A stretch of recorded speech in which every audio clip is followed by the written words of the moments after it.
সারা দেশের ন্যায় পবিত্র ঈদুল আজহাকে সামনে রেখে কিশোরগঞ্জেও চলছে হাঁপুড় টানা, পুড়ছে কয়লা, জ্বলছে লোহা, আর হাতুড়ি দিয়ে পিটিয়ে তৈরি করা হচ্ছে দা, বটি, ছুরি সহ মাংস কাটার বিভিন্ন সরঞ্জাম তৈরি করছে এই জেলার কামারেরা।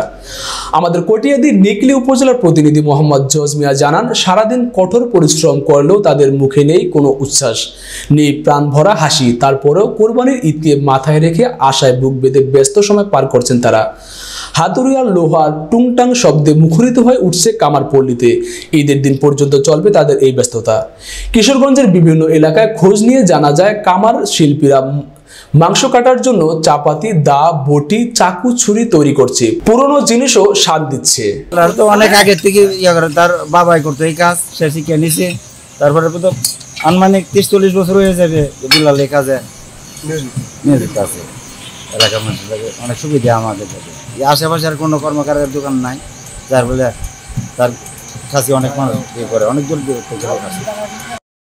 আমরা আইসি বলে থেকে বেলাল ভাইয়ের কাম অনেক ভালো, তাই আমরা বলে থেকে আসি, অনেক দলে দলে লোক আসি বেলাল ভাইয়ের দ্বারা।